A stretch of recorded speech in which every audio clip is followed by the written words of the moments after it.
자녀와 양가 부모님을 섬기기 위해서 가정에 다 지금까지 수고한 성도님들의 섬김이 얼마나 큰지 목회자로서 잘 알고 있습니다. 직장 생활하랴 자녀들 챙기고 부모님을 섬길 때 양가 부모님까지 섬기는 거 쉽지 않습니다. 그런데 그럼에도 노력하는 성도님들의 수고를 하나님이 꼭 기억하시고 여러분들의 가정을 평강으로 지켜주시기를 먼저 예수님 이름으로 축원드립니다. 에베소서는 신학적으로 교회론을 담고 있습니다. 우주는 태양계를 품고 있습니다. 지구는 생명을 품고 있습니다. 교회는 영혼을 품고 있습니다. 교회는 모든 영혼을 품어주듯이 가정도 품어주는데 가족의 구성원 한 사람 한 사람을 품어줍니다. 그래서 한 사람보다 큰 것은 가정이고 가정보다 큰 것은 교회입니다. 교회는 빈부격차를 가리지 않습니다. 교회는 남녀노소를 가리지 않습니다. 교회는 누가 찾아오든 모든 사람을 받아주는 넉넉한 곳이 교회입니다. 믿습니까? 아멘. 교회가 모든 사람을 다 품어주는 것은 서로의 다름을 하나로 묶어주는 십자가의 능력이 있기 때문입니다. 서로의 다름을 하나로 묶어주는 것이 십자가의 능력입니다. 교회는 십자가에서 시작되었고 십자가의 능력은 교회를 통해서 나타납니다. 여러분들이 아는 십자가의 능력은 무엇입니까? 오늘 제가 여러분들에게 십자가의 능력을 말씀드린다면 원수 된 것을 하나로 만드는 것이 십자가의 능력이다라고 말씀드리고자 합니다. 여러분들이 잘 알고 있듯이 거룩한 것은 속된 것이 될 수 없습니다.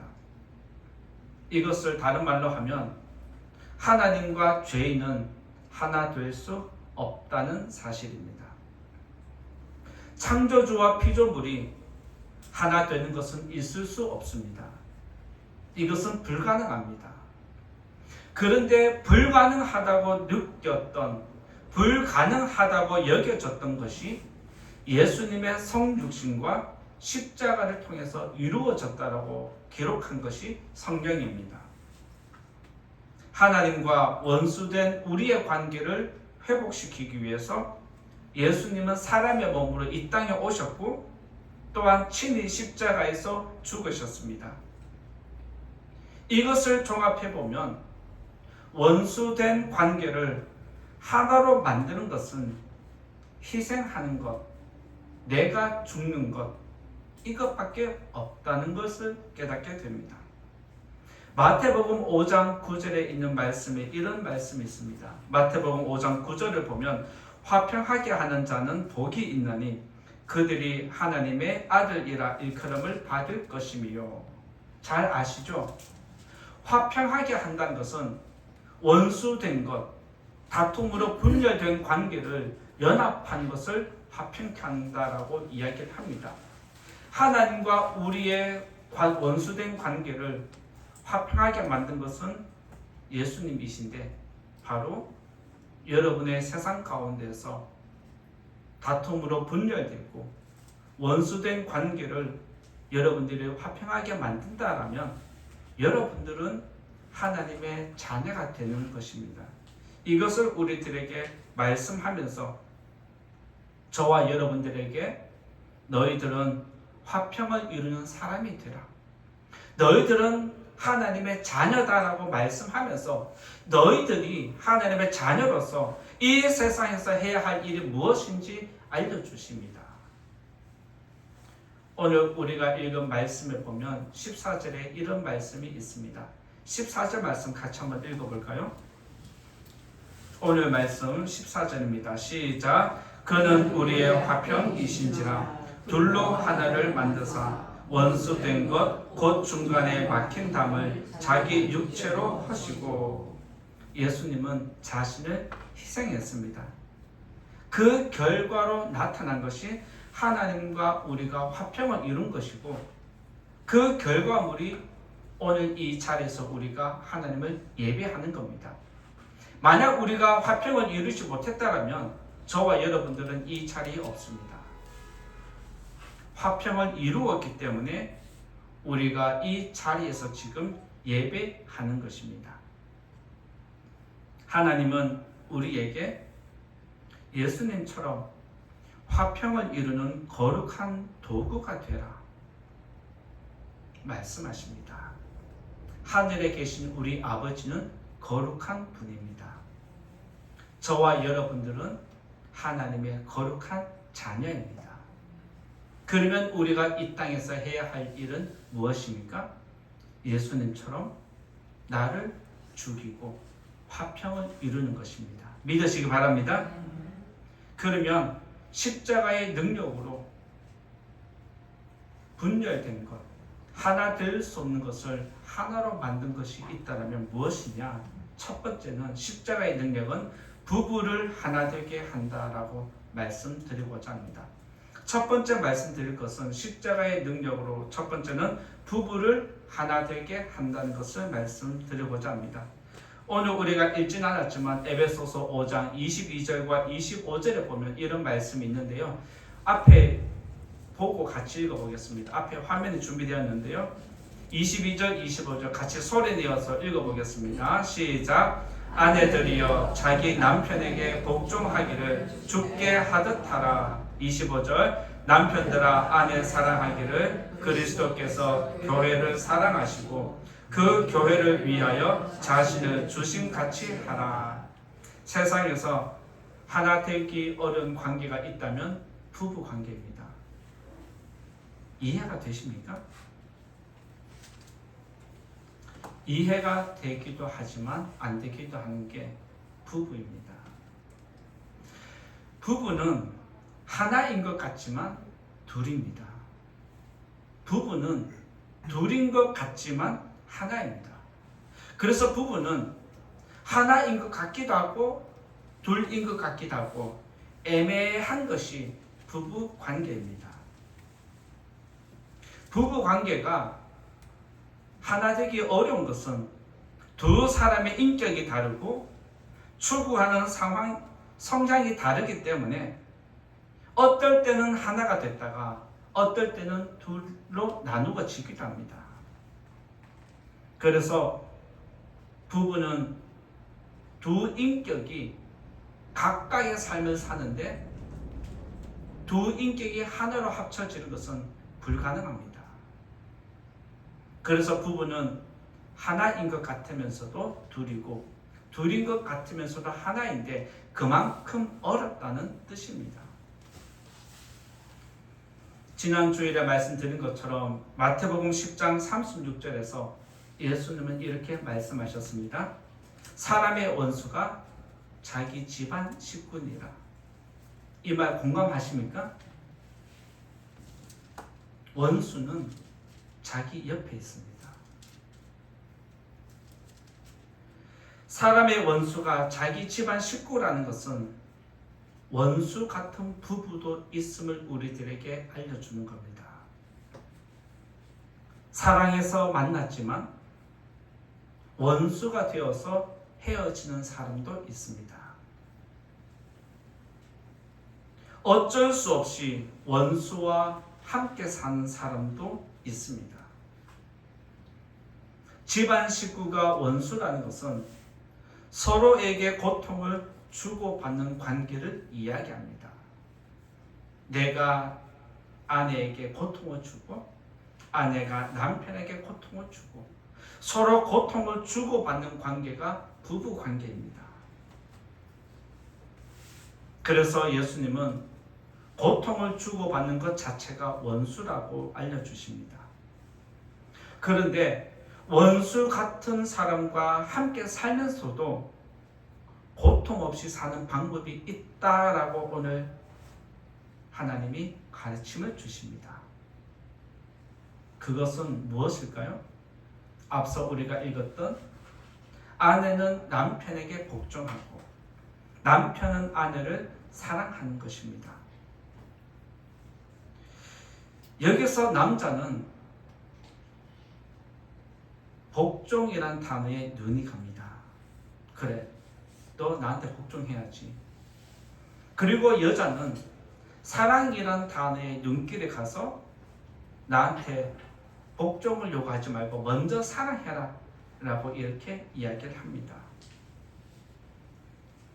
남자가 복종이라는 단어에 눈길에 가고 여자가 사랑이라는 단어에 눈길에 가는 것은 내 시각으로 사람의 눈으로 성경을 보는 결과입니다. 내 입장에서 성경을 보니까 복종이 보이고 사랑이 보이는 겁니다. 그래서 남자는 복종을 이야기하고 여자는 사랑을 이야기합니다. 하나님이 이렇게 하라고 우리에게 이 말씀 주셨을까요? 아니면 더 깊은 뜻이 있는 걸까요? 하나님께서 우리에게 복종을 이야기하고 사랑을 이야기하는 것은 여자가 남편에게 복종하고 남자는 여자를 사랑하고 이것이 아니라 예수님처럼 하라는 겁니다. 예수님처럼 복종하고 예수님처럼 서로 사랑하라는 것을 이야기하십니다. 예수님의 모습을 한번 생각해 보면 이렇습니다. 예수님은 교회를 위해서 하늘에 계신 아버지께 복종했습니다. 믿으십니까? 그리고 예수님은 교회를 위해서 자신을 스스로 희생하셨습니다. 그래서 하나님이 저와 여러분에게 요구하는 것은 복종하고 사랑하는 것은 서로 복종하고 서로 사랑하는 겁니다. 시간이 지날수록 부부 관계는 서서히 원수로 변해갑니다. 아마 부부 생활을 많이 한 성도님들은 잘 아실 겁니다. 그래서 살다 보면 사랑해서 만났지만 살다 보니까 미운 점, 고운 점 다 든다 그렇게 이야기를 합니다. 때로는 세상 사람들이 하는 이야기가 짐덩어리 되기도 하고 남자들은 이사 갈 때 반려견을 꼭 껴안고 있어야 된다고 그렇게 하는 말도 이런 것입니다. 원수된 관계이기 때문에 언제든지 내침당할 수 있다는 불안함이 서로에게 있는 것입니다. 남편은 아내를 위해서, 아내는 남편을 위해서 자신을 희생해야 합니다. 이것이 바로 예수님처럼 복종하고 예수님처럼 사랑하는 것 믿으시기 바랍니다. 자신을 희생하지 않는 부부는 서로에게 원수가 됩니다. 그런데 자신을 희생하면 원수된 관계도 하나로 묶어집니다. 앞서 잠깐 말씀드렸지만 두 인격이 하나 되는 것은 불가능합니다. 어떻게 두 인격이 서로 섞일 수 있겠습니까? 그것은 불가능합니다. 그런데 두 인격이 하나가 되는 방법이 있습니다. 그게 뭐냐? 내가 죽든지 상대방이 죽든지 둘 중에 하나입니다. 자, 그러면 내가 죽을까요? 상대방이 죽기를 원할까요? 사람은 기본적으로 내가 안 죽고 상대방이 죽으면 좋겠다라고 마음을 가집니다. 그렇죠? 그런데 하나님이 원하는 건 뭘까요? 믿으시기 바랍니다. 하나님이 우리에게 원하는 것은 내가 죽는 걸 원하십니다. 내가 죽으면 고통이 있을까요? 없을까요? 있죠. 예? 내가 죽으면 고통 느낀다 못 느낀다? 있죠. 내가 죽으면 고통이 안 느껴집니다. 왜요? 내가 죽었는데 무슨 고통이 있습니까? 죽는 고통이 있죠. 예. 죽는 고통은 어쩔 수 없어요, 이거는. 근데 죽으면 고통이 이제 없는 거예요. 마취도 우리가 마취 놓을 때 따끔하자 아프잖아요. 그런데 마취 되고 나면 아프지 않잖아요. 죽으면 고통이 없습니다. 무슨 말일까요? 내가 남편을 위해서, 내가 아내를 위해서 죽었다 하고 그냥 다 하면 됩니다. 믿으십니까? 이제 이게 안 돼서 문제인 거죠. 이게 안 돼서 다투고 싸우고 화나고. 저도 목사지만 가장으로서, 남편으로서 이게 힘듭니다. 그런데 이렇게 하라고 하니까 해야 하지 않겠습니까? 십자가의 능력은 내가 죽는 겁니다. 믿으시기 바랍니다. 남편은 아내를 위해서 죽고, 아내는 남편을 위해서 죽을 때 그리스도 안에서 십자가의 능력으로 하나가 됩니다. 십자가의 능력으로 성도님들의 부부 관계가 하나 되는 그런 은혜가 있기를 예수님 이름으로 축원드립니다. 두 번째로 말씀드릴 것은 십자가의 능력, 두 번째는 가정을 하나 되게 한다라고 말씀드리고자 합니다. 십자가의 능력은 두 번째로 무엇을 하나 되게 한다? 가정을 하나 되게 합니다. 앞에 또 화면이 준비되었는데요. 6장 1절과 4절 같이 또 소리내어서 읽어보겠습니다. 시작. 자녀들아, 주 안에서 너희 부모에게 순종하라. 이것이 옳으니라. 또 아비들아, 너희 자녀를 노엽게 하지 말고 오직 주의 교훈과 훈계로 양육하라. 두 번째로 세상에서 하나 되기 어려운 것은 부모와 자녀가 하나 되는 겁니다. 부부가 서로를 온전히 이해하는 건 힘듭니다. 마찬가지로 부모가 자녀를 온전히 이해하는 것도 힘듭니다. 이것을 역으로 해석을 하면 자녀도 부모를 온전히 이해하는 것 힘듭니다. 앞에서 언급한 것처럼 사람의 원수가 자기 집안 식구라고 했습니다. 부부끼리만 고통을 주고받는 것 아닙니다. 부모와 자녀들 사이에서도 고통을 수없이 주고받습니다. 그래서 자기 집안 식구가 원수라는 것은 부모와 자녀들도 언제든지 원수가 된다는 것을 품고 있습니다. 원수 같은 부부도 있지만 원수 같은 부자 관계도 있습니다. 원수 같은 부부도 힘들지만 원수 같은 부자 관계도 힘듭니다. 뉴스를 보면 부모의 폭력에 시달리는 자녀가 있는가 하면 자녀의 폭력에 시달리는 부모도 있습니다. 자녀가 힘들게 모은 것을 부모가 탕진하는 일들이 있는가 하면 자녀가 부모의 재산을 탕진하는 모습도 비일비재하게 일어납니다. 뉴스를 보면 부모와 자녀 간의 고통을 서로 주고받는 모습이 나타나고 그 결과로 나타나는 것이 가정이 파괴되는 모습으로 나타납니다. 이것이 지금 사회적으로 많이 확산되고 있는 것이 우리 주변에서 볼 수 있습니다. 한 예로서 말씀드리면 전에 경기도 지사였던 남경필을 알고 계십니까?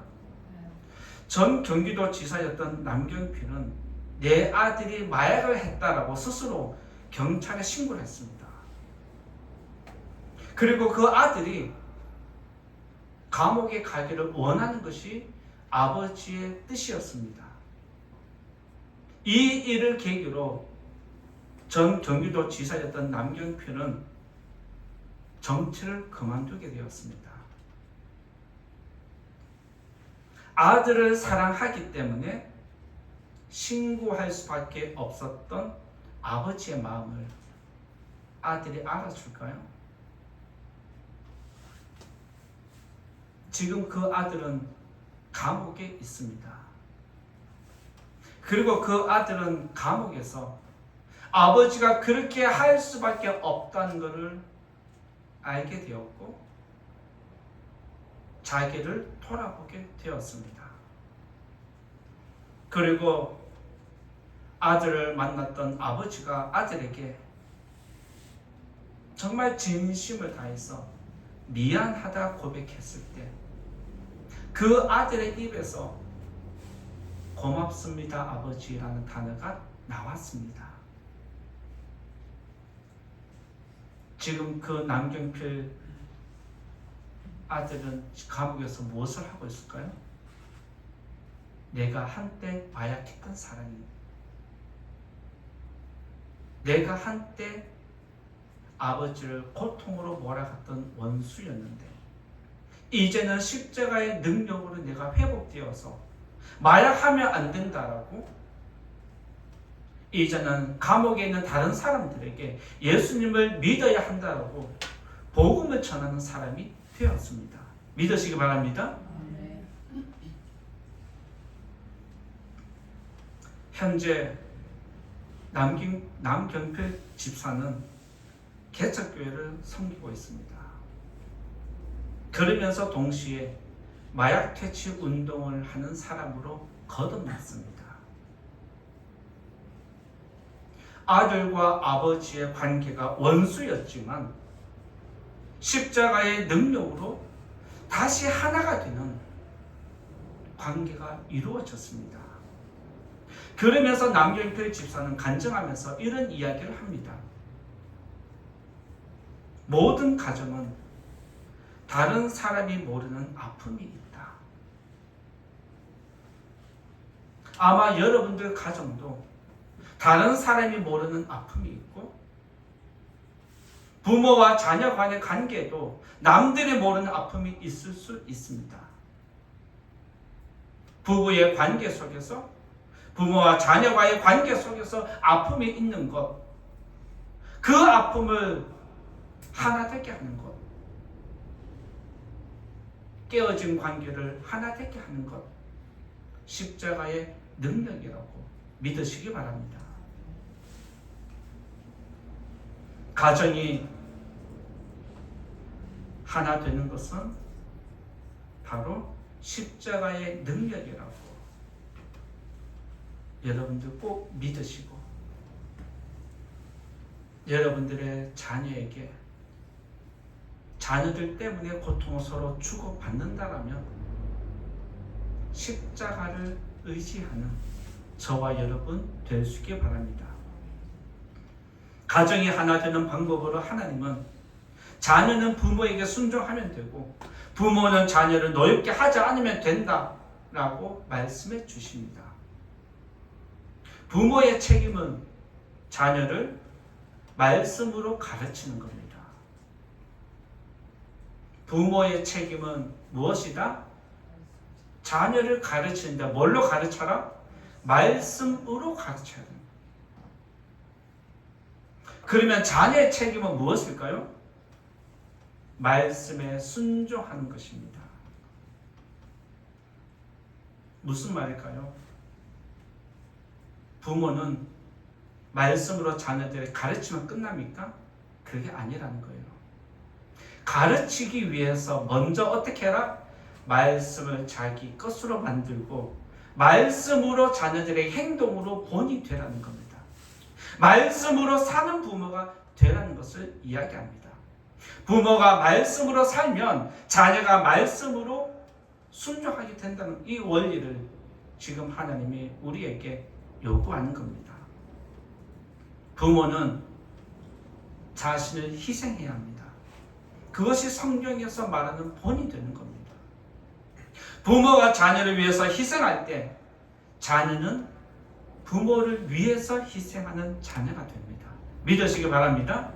만약 여러분의 자녀가 부모들에게 효도하지 않는다라면, 희생하지 않는다라면 내가 지금까지 자녀를 희생하지 않았다는 것 깨달으셔야 됩니다. 나중에 후회하지 마시고 내가 자녀를 위해서 온전히 희생하는, 말씀으로 온전히 희생하는 부모님 다 되시기를 예수님 이름으로 부탁을 드립니다. 그리고 또한 자녀들은 부모님이 말씀으로 나를 위해서 온전히 희생했다는 것, 이 깨달음을 얻으시고 나도 부모님처럼 본받아서 나도 부모님처럼 희생해야 되겠다, 이런 깨달음을 얻는 우리 모든 자녀 되기를 예수님 이름으로 부탁을 드립니다. 부모가 희생하면 자녀들도 희생합니다. 믿으십니까? 자녀는 부모의 거울이라는 말이 있습니다. 여러분이 행하는 대로 자녀는 따라하게 되어 있습니다. 자신의 생명을 아끼지 말고 자녀를 위해서 희생하는 부모가 되시기 바랍니다.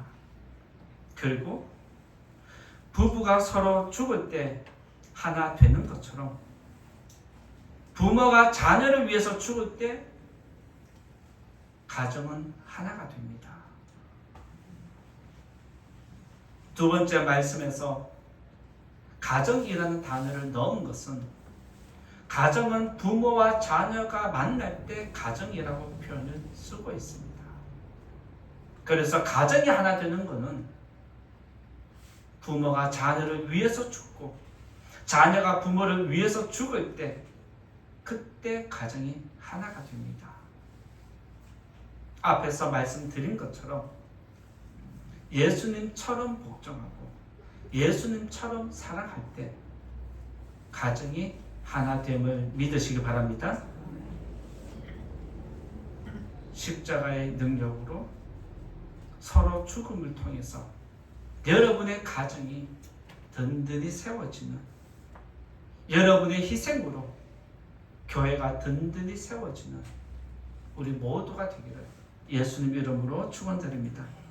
세 번째로 말씀드릴 것, 십자가의 능력 세 번째는 노사를 하나 되게 한다라고 말씀드리고자 합니다.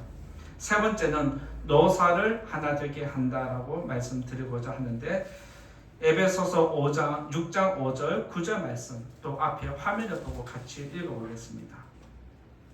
5절과 9절 시작. 종들아 두려워하고 떨며 성실한 마음으로 육체의 상전에게 순종하기를 그리스도께 하듯 하라. 상전들아 너희도 그들에게 이와 같이 하고 위협을 그치라. 이는 그들과 너희의 상전이 하늘에 계시고 그에게는 사람을 메모로 취하는 일이 없는 줄 너희가 알미라. 세 번째로 세상에서 하나 되기 어려운 관계가 있다면 노사 관계입니다. 노사 관계가 더 특별히 하나 되기 어려운 것은 서로 이익을 추구하는 경향이 있기 때문에 그렇습니다.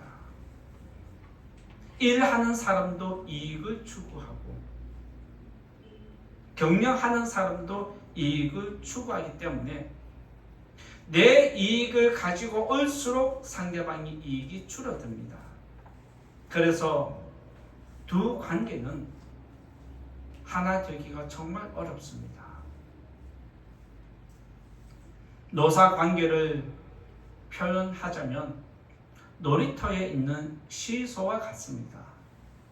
한쪽이 올라가면 한쪽이 내려가고 한쪽이 내려가면 한쪽이 올라갑니다. 노동자의 이익이 늘어나면 사업자의 이익은 줄어듭니다. 사업자의 이익이 늘어나면 노동자의 이익은 줄어듭니다.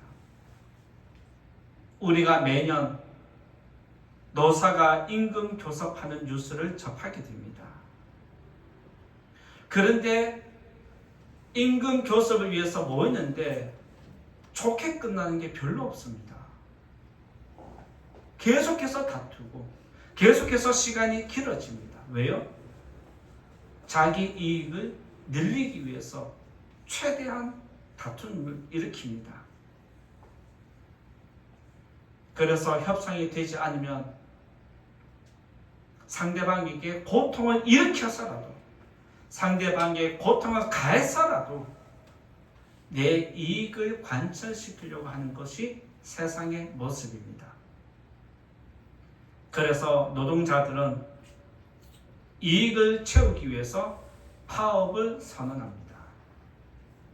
그리고 회사를 운영하는 입장에서는 직장을 폐쇄한다는 고통을 일으키는 수단을 사용하기도 합니다. 서로 이익을 추구하다 보니까 극단으로 치닫는 것이 이 세상의 모습입니다. 오늘의 노사 관계는 성경에서 뭐라고 얘기를 하냐면 앞서 읽은 대로 종과 상전의 관계로 표현을 하고 있습니다.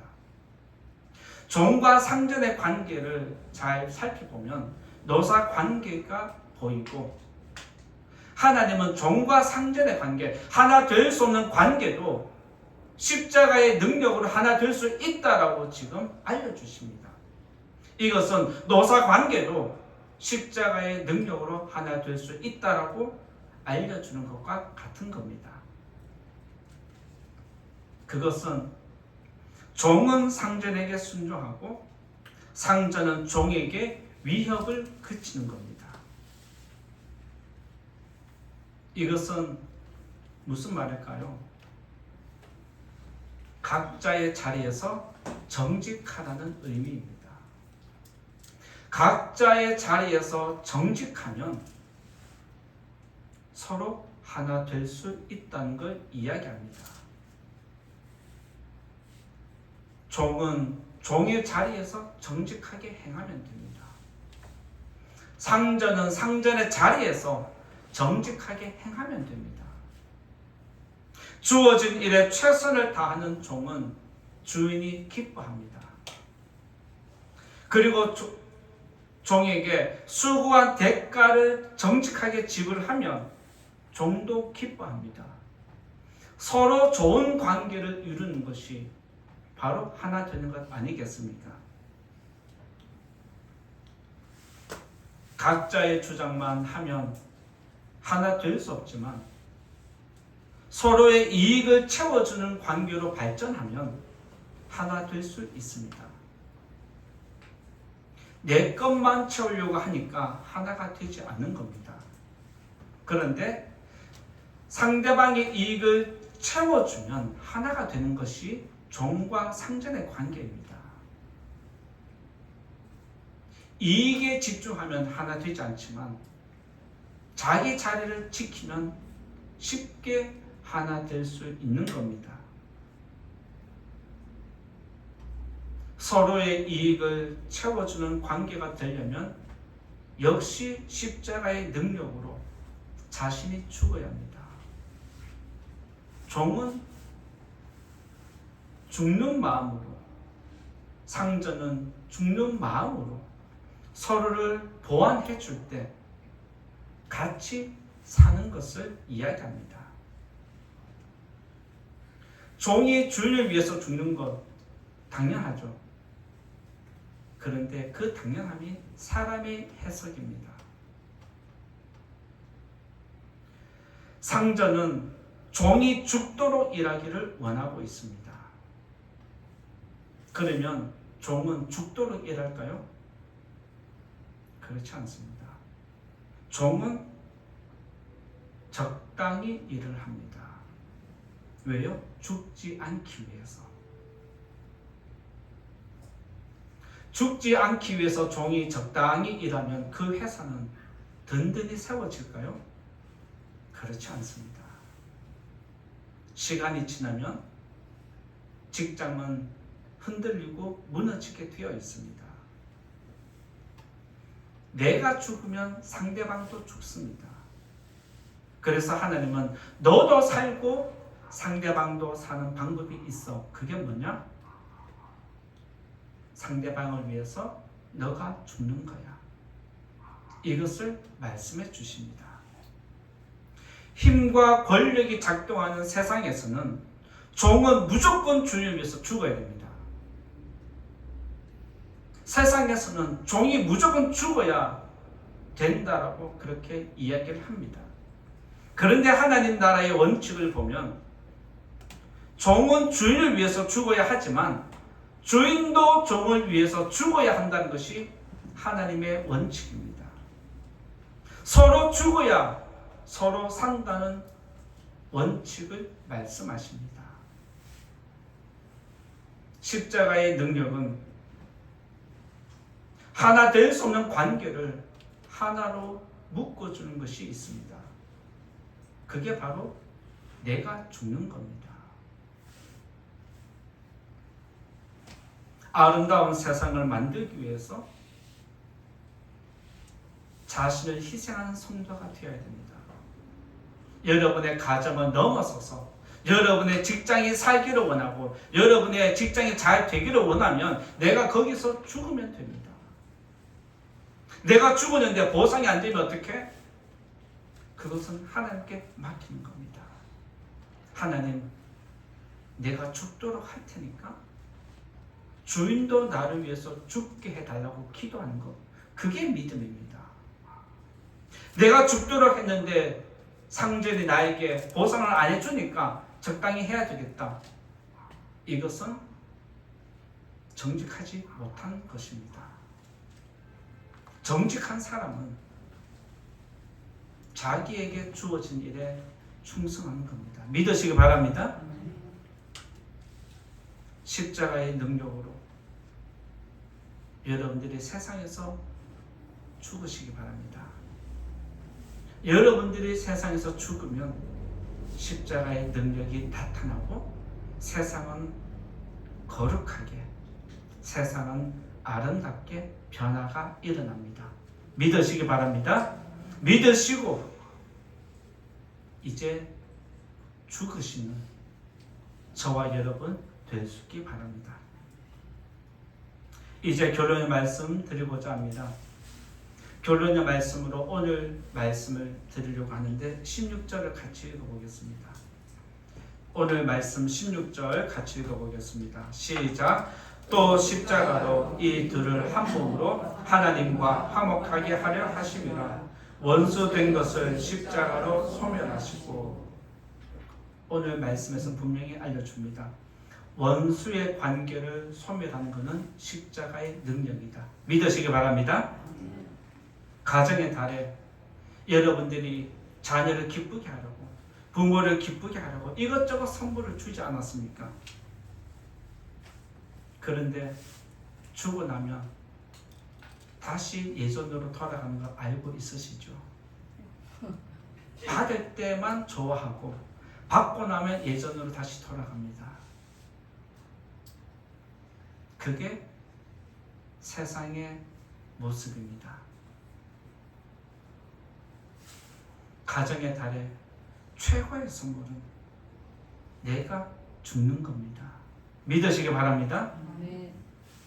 내가 죽으면 부부관계 회복되고, 내가 죽으면 부자관계 회복되고, 내가 죽으면 세상이 회복됩니다. 믿으시기 바랍니다. 네. 서로 희생하는 성도님들이 되시고 서로 희생하는 가정이 되셔서 여러분의 영혼과 가정이 든든하고 평강으로 세워지는 은혜가 있기를 예수님 이름으로 축원드립니다. 말씀 생각하면서 같이 기도하겠습니다.